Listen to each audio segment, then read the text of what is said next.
میرے رسول پاک صلی اللہ علیہ وسلم نے فرمایا 3 چیزیں تمہارے ساتھ قبر تک جائیں گی، کچھ بھی نہیں جائے گا، گاڑی، کار، کوٹھی، یار، سجن، بڑی دنیا جانتی ہے، روڈ سے میرا نام پوچھ لینا، میں فلاں ہوتا ہوں، میں فلاں، یہ ساری چیزیں ادھر ہی ہیں، یہ یہاں تک ہیں، شہرتیں، سارا کچھ، 3 چیزیں فقط جائیں گی۔ یا رسول اللہ صلی اللہ علیہ وسلم وہ کون کون سی؟ تو نبی پاک صلی اللہ تعالی علیہ وسلم نے فرمایا ایک علم نافع، اپنے علم سے کسی کو فائدہ دے جاؤ، اور دوسرا فرمایا نیک اولاد جو تمہارے پیچھے دعائیں کرے گی، اور تیسرا فرمایا صدقہ جاریہ، کوئی ایسا کام کر جاؤ جو تمہارے پیچھے جاری رہے، جس کا سلسلہ بنتا ہی رہے، جس کی بات ہوتی ہی رہے، یہ صدقہ جاریہ ہے، یہ تمہارے لیے ہمیشہ جاری رہے گا۔ وہ شخص جس نے کنواں کھدوایا، وہ جس نے قبرستان کو جگہ چھوڑ دی، وہ جس نے رستہ کشادہ کر دیا، وہ جس نے اپنی زمین مسجد کو وقف کر دی، وہ جس نے مدارس کے لیے جگہ دے دی، وہ جس نے مسجد کی تعمیر کرا دی، وہ آدمی جس نے غریبوں کے لیے آسانیاں پیدا کر دی، وہ شخص جس نے قرآن پاک کسی کو پڑھا دیا، پھر جس کو اس نے پڑھایا اس نے آگے پڑھایا، پھر اس نے آگے پڑھایا، وہ جس نے کسی آدمی کی جائز سفارش کر کے اس کو کسی مشکل سے نکال دیا اور اس کی ساری اولاد اس کے لیے دعائیں کرنے والی بن گئی۔ کوئی صدقہ جاریہ زندگی میں کر جاؤ، تم چلے بھی جاؤ گے تو تمہارا وہ سلسلہ ہمیشہ جاری رہے گا۔ میرے عزیز ضائع نہیں کریں وقت کو۔ میرے نبی پاک علیہ السلام نے فرمایا 2 چیزیں ایسی ہیں جن میں بہت سارے لوگ دھوکے کا شکار، انہیں غلطی لگ گئی 2 چیزوں کے بارے میں، 2 چیزیں، صحیح بخاری ہے، لوگ غلط فہمی کا شکار ہیں۔ 2 نعمتیں ایسی، یا رسول اللہ کون سی؟ فرمایا ایک تندرستی، ایک فرصت۔ لوگوں کو پتہ ہی نہیں ہمارے پاس کتنی بڑی نعمتیں، مجھے آج وقت ملا ہوا ہے، میرے پاس ٹائم ہے، میں درود پاک پڑھ سکتا ہوں، تلاوت کر سکتا ہوں، اللہ کو یاد کر سکتا ہوں، صدقات کر سکتا ہوں، کسی کی مدد کر سکتا ہوں، فرصت ہے، اور ایک صحت۔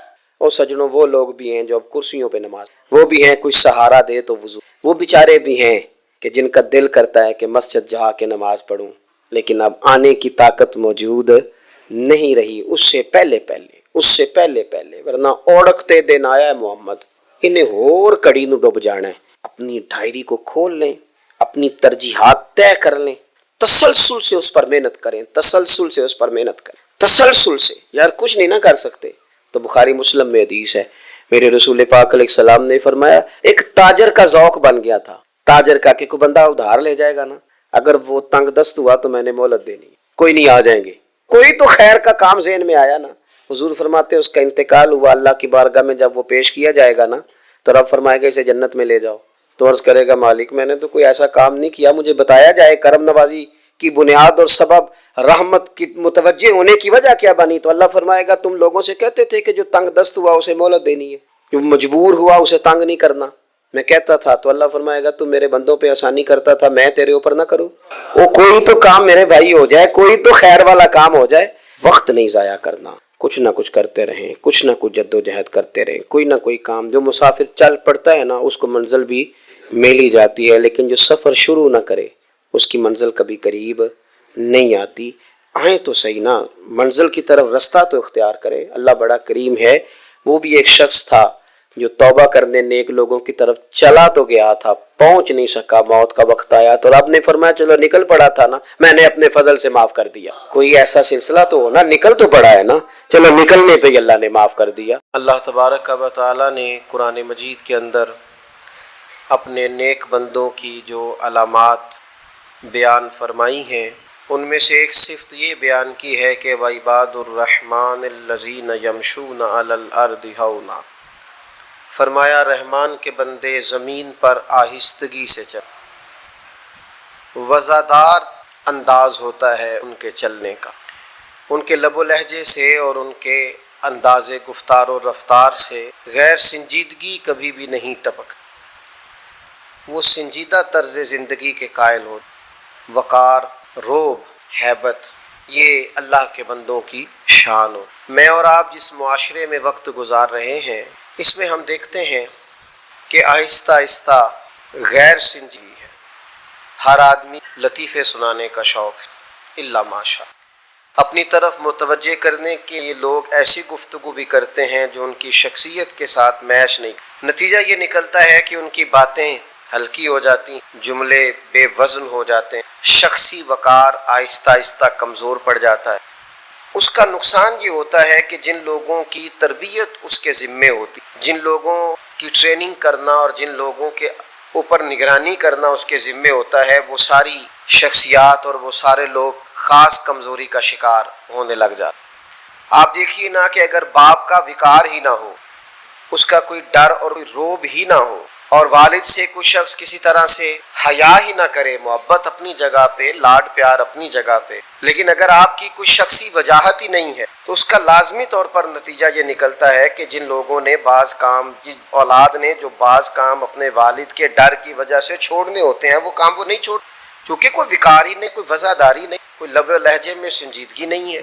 اسی طرح کا معاملہ استاد کے ساتھ ہے۔ اگر استاد اپنا وقار ہی قائم نہ رکھے، اپنے اور شاگرد کے درمیان مناسب فاصلہ ہی نہ رکھے، وہ ساری گفتگو اور وہ ساری باتیں جو اسے اپنے بے تکلف دوستوں کے ساتھ بھی پورے طور پر نہیں کرنی چاہیے، وہ ساری باتیں وہ اپنے شاگردوں کے سامنے کھول، تو اس کا کوئی وقار قائم نہیں رہے گا، کوئی سنجیدگی اس کی باقی نہیں رہے گی۔ یہی حال ایک شیخ کا ہے، اس کا مناسب فاصلہ ہونا چاہیے مریدوں سے، کیونکہ اگر وہ اس کا احترام ہی نہیں کریں گے، اگر وہ اس وزاداری کے ساتھ اسے قبول ہی نہیں کریں گے، تو اس سے تربیت اور فیض کیسے پائیں گے؟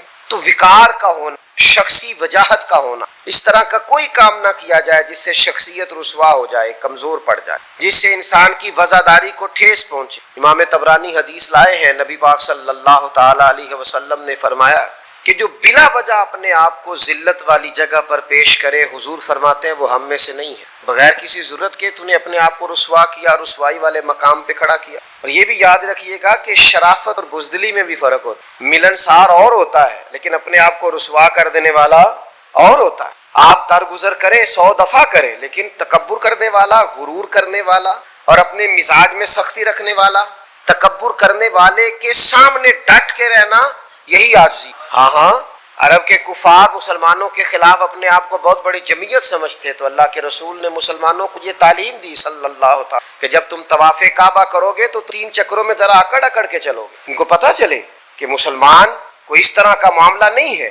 آپ محبت کرنے والوں کے لیے پوری طور پر عاجزی کریں، لیکن اگر کوئی شخص ضد کرے پھر اسے کہیں کہ سونے اسی تھے آپ بڑے ضدی، پھر آپ کے لب و لہجے کے اندر کمزوری دکھانا، آپ نے رسوا کیا اپنے آپ نے کمزوری دکھائی ہے۔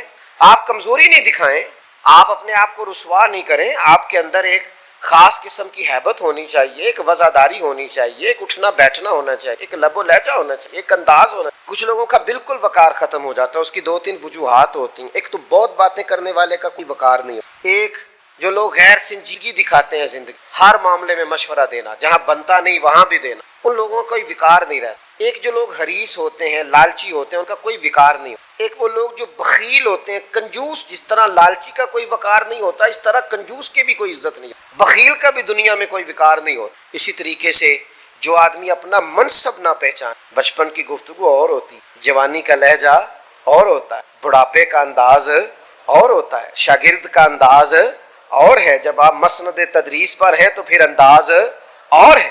جب آپ اپنے منصب کو ہی نہ پہچانے تو آپ کا کبھی کوئی وقار بن سکتا؟ اگر آپ پہچانے تو صحیح۔ اب کسی نے کہا تھا ظاہر کوے جنا آہستہ چل، تو اپنی شان تو دیکھ، تو مدینے آیا، وہ دیکھ آیا ہے کہاں، آہستہ چل۔ آپ اپنا منصب تو پہچانے، آپ کہاں ہیں؟ اگر آپ اپنا منصب نہیں پہچانتے، مجھے بڑی اچھی طرح بات یاد ہے، ایک جگہ ہم لوگ بیٹھے تھے تو ایک بزرگ نے ایک بچے کو مذاق کی، اور وہ ذرا ان کی شخصیت کے مطابق نہیں تھا، اور وہ گفتگو بھی ایسی تھی کہ جو مطلب لوز گفتگو تھی، وہ چاہیے نہیں تھا کہ وہ شخص ایسی بات کرتا، اس بچے کو ان لفظوں سے مذاق، پھر جو اس بچے نے رد عمل دیا وہ اس سے بھی زیادہ برا تھا۔ تو بزرگ کہنے لگے تو تمیز نہیں، تو جواب کیا دے رہا ہے؟ تو میں نے ان سے کہا آپ ناراض تو ہو گئے ہیں، لیکن شروعات کس نے کی؟ یہ اینٹ کس نے رکھی؟ جی میری تو طبیعت ایسی ہے۔ تو میں نے کہا پھر آج آپ کو آپ کی طبیعت کا جواب مل رہا ہے تو قبول فرمائیے۔ آپ کا وقار ختم ہو رہا، اور باوقار لوگ کون ہوتے ہیں؟ کم گفتگو کرنا، جو اللہ نے گھر دیا اس پہ راضی رہنا۔ بعض لوگوں کا مزاج یہ ہے کہ وفادار ہیں، جو اللہ نے دیا اس پر راضی ہیں، کوئی ہرس نہیں، کوئی۔ اور ایک اور بات بھی، محنتی بندہ وفادار، باوقار۔ جو فارغ پھرتے ہیں نا، دوسروں کے سہارے جیتے ہیں، وہ وفادار نہیں ہوتے۔ محنت کرنے والا، مشقت کرنے والا آدمی وہ باوقار ہوتا ہے۔ آپ یہ انداز دیکھیے نا، نبی کریم صلی اللہ تعالی علیہ وسلم ہمیشہ سادہ لباس پہنتے، سادہ غذا کھاتے، زمین پر بیٹھنا پسند کرتے، معاف کرنا سرکار کا مبارک طریقہ تھا، لیکن وقار اتنا زیادہ تھا کہ صحابہ فرماتے ہیں کہ روب اتنا تھا سرکار کا کہ جو اچانک دیکھتا تھا نا وہ مرعوب ہو جاتا تھا، اس پر روب طاری ہوتا، لوگ اچانک دیکھتے تو کانپنے لگتے۔ اور نبی پاک علیہ السلام فرماتے ہیں میرے رب نے میری روب کے ساتھ فرمایا ابھی میں 1 مہینہ دور ہوتا ہوں تو میرا دشمن مجھ سے ڈر رہا ہوتا ہے. 1 مہینہ لگے گا دشمن تک پہنچنے میں, 1 مہینے کا سفر ہے ابھی, تو مہینہ پہلے میرا دشمن مجھ سے کانپ رہا ہوتا ہے. کیوں کہ میرے رب نے روب کے ساتھ میری مدد. غیر اس طرح ڈرتے تھے اور اپنوں کا حال یہ تھا, اپنے ادب کرتے تھے. ان کی کیفیت کیا تھی کہ صحابہ فرماتے ہیں ہم حضور کی بارگاہ میں یوں بیٹھتے تھے جیسے ہمارے سروں پہ پرندے بیٹھے. فرماتے تھے کہ پرندہ بیٹھا ایسے ذرا ہلے تو اڑ جائے گا. فرماتے ہیں سوائے سیدنا صدیق اکبر کے اور جناب عمر فاروق کے کسی کی جرت ہی نہیں ہوتی نبی پاک سے کلام کر. خود مولا علی شیر خدا جو پلے ہی آگوش نبوت میں, جو رہے ہی کاشونہ نور میں ہے, حضرت مولا علی رضی اللہ تعالیٰ عنہ فرماتے مجھے نبی پاک سے کوئی سوال کرنا ہوتا تھا نا, حالانکہ سرکار تو بیٹھے ہیں مسجد شریف میں بالکل عام زمین پہ چٹائی پہ تشریف فرمائے, تو فرماتے مجھے کچھ سوال کرنا ہوتا تھا تو مہینوں لگ جاتے تھے, میں نبی پاک سے پوچھتا نہیں تھا, مجھے حیا تھی, روب طاری ہوتا تھا, میں حضور سے پوچھوں. یہ سرکار کا روب دبدبا.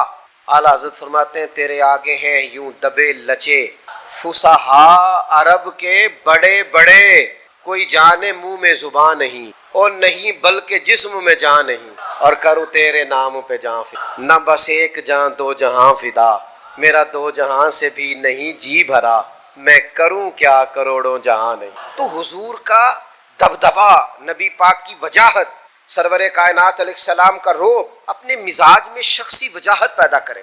پاکستان ایک ایٹمی طاقت ہے اللہ کے فضل سے, اپنا ایک وقار رکھتا ہے, لیکن ہمارے حکمرانوں نے گلی گلی مانگ کے نا, پہلی اسلامی ایٹمی پاور ہے پاکستان, لوگ ڈرتے ہیں لیکن اپنے مزاج سے وزاداری ختم کر کے. آپ یقین کریں کہ میں ملک سے باہر مجھے جانا تھا تو میں وہاں اپنے کاغذات امبیسی سے جمع کرا کے واپس لوٹ رہا تھا, تو مجھے بڑے سیانے لوگ وہاں ملے اور امیر گھروں, تو مجھے کہنے لگے کہ کوئی وظیفہ بتائیں باہر کا ویزا لگ جائے. میں نے کہا ساری کتابیں پڑھی ہیں, باہر جانے والا وظیفہ ہی کوئی نہیں کرتا. ان کے تو دسیے کوئی وظیفہ ہے ہی نہیں ایسا. آپ کیوں اتنے, یہ 2024 میں 7 لاکھ پاکستانی ملک چھوڑ کے چلا گیا ہے.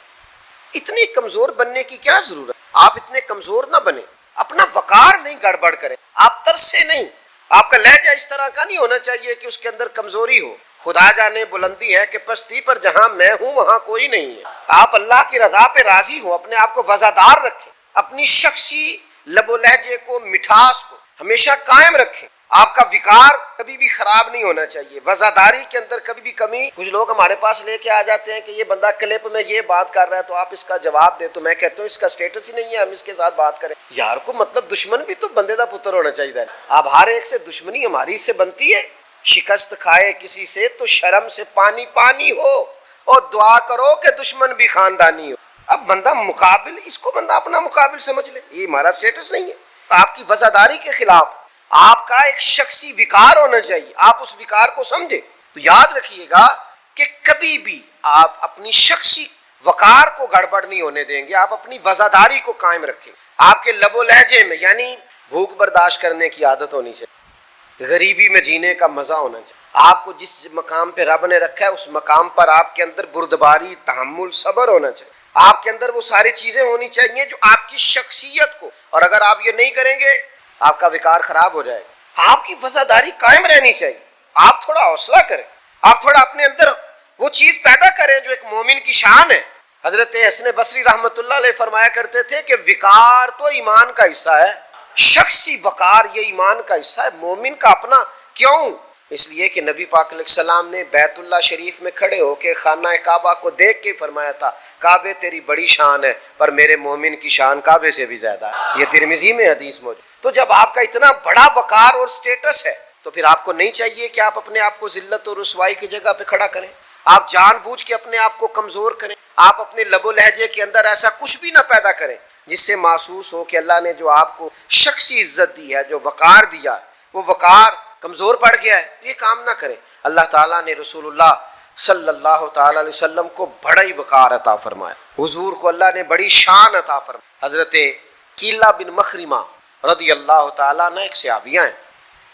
وہ فرماتی ہیں کہ حضور ایک جگہ بیٹھے تھے, اللہ کے حضور کچھ عبادت اور وظائف میں اور ذکر اذکار میں مشغول تھے, تو میں حضور کے پیچھے بیٹھی تھی. تو فرماتی اچانک میری حضور پہ نظر پڑی تو میرا جسم کانپنے لگا. روب نہیں, آپ نے ابھی پوری بات پر غور نہیں کیا کہتی میں چہرہ نہیں دیکھا تھا، میں نے پشت دیکھی تھی تو میں روب سے کانپ. تو فرماتے ہیں میں دیکھ رہی تھی اور میں کانپ رہی تھی. تو ایک صحابی حضور کی اعلی مرتبت بارگاہ میں عرض کرنے لگے یا رسول اللہ اس سے تو برداشت ہی نہیں ہو رہا، تو کانپ رہی ہے. تو فرماتی سرکار نے پھر بھی میری طرف رخ نہیں کیا، اسی طرف چہرہ کر کے حضور فرمانے لگے او مسکین بی بی ذرا اطمینان سے، ذرا حوصلہ کر. میں یہ لفظ حدیث میں نہیں ہے پر میرا ذوق کہتا ہے، یعنی کریم کہہ رہے ہیں حوصلہ کر، ابھی تو نے پشت دیکھی ہے. عبادت سے جو میرے چہرہ بددعا پہ نور چڑھا ابھی تو نے وہ نہیں دیکھا. ابھی تو دیکھنے والے کہا کرتے ہیں اللہ اللہ، دیکھنے والے کہا کرتے ہیں اللہ اللہ. آتا ہے خدا دیکھ کے صورت، دیکھنے والے کہا کرتے ہیں اللہ اللہ، اور یاد آتا ہے خدا دیکھ کے، بولیے یاد آتا ہے خدا دیکھ کے. تو میرے بھائی شخصی وقار، ابو جہل پیسے کھا گیا نا ایک بندے کے، دیتا نہیں. تو مکے کے دن تھے جب ابھی تھوڑے سے مسلمان تھے، تو اس نے آ کے حضور سے کہا یا رسول اللہ میرے پیسے نہیں دیتا. تو فرمایا میرے ساتھ چلنا. تو کافروں نے بھی ایک بندہ ساتھ بھیج دیا، دیکھو وہاں کیا بنتا ہے. تو سرکار نے جا کے ابو جہل کے دروازے پہ باہر آیا کہ پیسے کھا گیا تو شخص کہتا ہے حضور کے لہجے میں اتنا جلال تھا کہ ابو جہل نے کانپنا شروع کر. تو اس کے پیسے؟ تو کہتے ہیں ہانپتا کانپتا پیسے لے کے آیا. بعد میں سرداروں نے تو بڑی ڈینگیں مارتا ہے، اور اب یہ کہ کانپتا ہوا پیسے لے کے آیا. کہنے لگا وہ آئے تھے تو مجھے لگا ان کے ساتھ کوئی طاقتیں ہیں، میں ڈر گیا.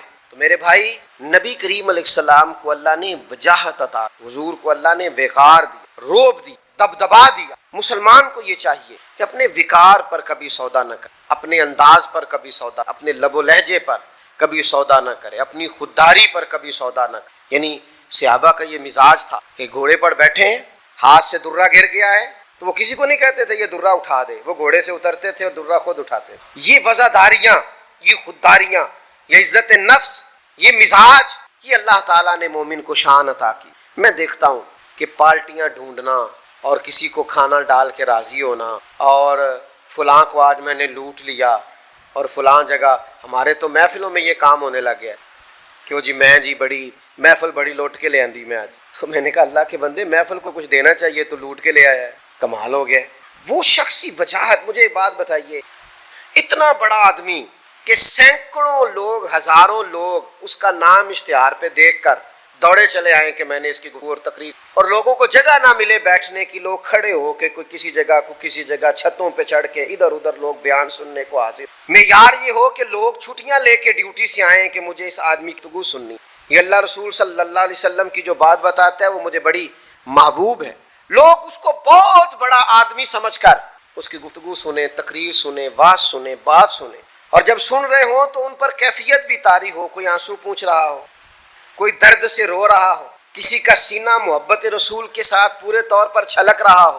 اتنے خوبصورت منظر، اتنے خوبصورت لب و لہجے کے بعد دنیا چلی جائے اور وہ میزبان سے سٹیج کے پیچھے جھگڑا کر رہا ہو کہ میں تو کیا 70,000 لینا ہے تو 60 کو دے رہے ہو. تو مجھے بتاؤ نا، اس نے اپنے شخصی وقار کا خیال رکھو. ہزاروں کے مجمع میں جو بیٹھ کے اللہ رسول کی بات کر رہا تھا، تو کیا یہ اس کی شخصیت کے مطابق ہے کہ وہ جھگڑا کر رہا ہے کہ مجھے اتنے پیسے چاہیے؟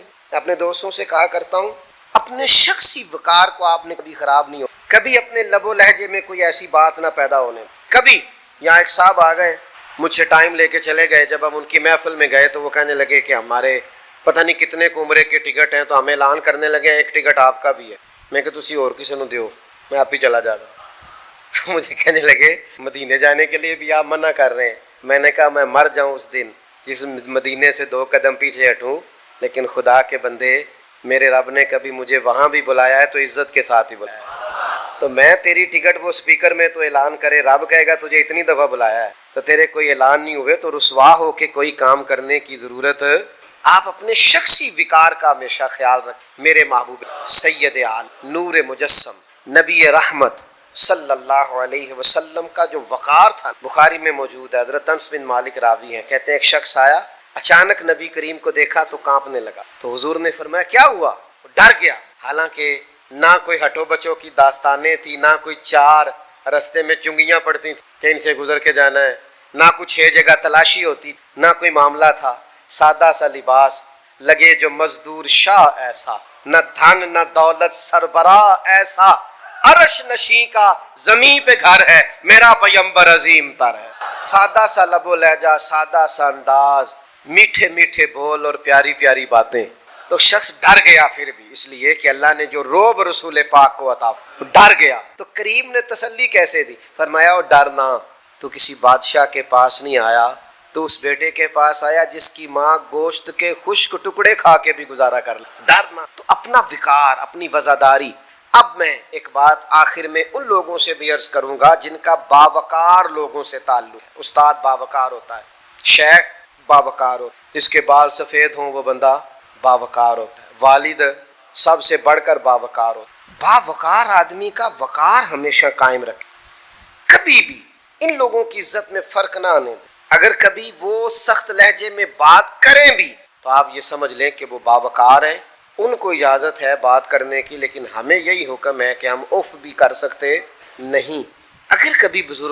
اگر کبھی بزرگوں نے کوئی ایسی بات کر بھی تو ہم نے ان کے وقار کو قائم رکھنا ہے۔ وہ کیسے؟ والد کا کبھی شکوہ نہ کریں، استاد کا کبھی شکوہ نہ کریں، مرشد کا کبھی شکوہ، محبوباں تے نکتہ چینی کرن تو جیڑا باز نہیں آوندا، اصل منافق جانو اس نو جھوٹا پیار جتا۔ سانو دسیا ہے عشق دے مفتی جیڑا مڑ مڑ کے فرماوندا ہے آزم جتھے دل لگ جاوے اوتھے عیب نظر نہیں آوندا۔ آزم جتھے دل لگ جاوے اوتھے عیب نظر۔ جو لوگ عزت والے ہیں ان کی عزت میں کبھی کمی نہ کریں، ان کے وقار کے مطابق ان سے کلام کریں، ان کی عزت کے مطابق ان کے ساتھ گفتگو کریں۔ ہاں، اپنے آپ کو رسوائی والی جگہ پیش نہ کریں، اپنے آپ کو خود سے کمزوری نہ دکھائیں، لیکن باعزت لوگوں کو عزت دیں۔ حضرت سعد بن معاذ آئے تھے، خود نبی کریم نے فرمایا اٹھ کے کھڑے ہو جاؤ، تمہارا سردار ہے۔ حضور نے ان کے لیے لوگوں کو کھڑا کیا، فرمایا اس کا اکرام کرو، اس لیے کہ یہ تمہارا بڑا ہے، ہمارا سردار ہے، اٹھ کے کھڑے ہو جاؤ۔ تو باعزت آدمی کو ہمیشہ عزت دیں، اس کے لیے ہمیشہ اکرام کریں، محسنوں کا ہمیشہ خیال کریں۔ اللہ تعالیٰ کے حضور دعا ہے اللہ کریم سمجھنے کی توفیق دے۔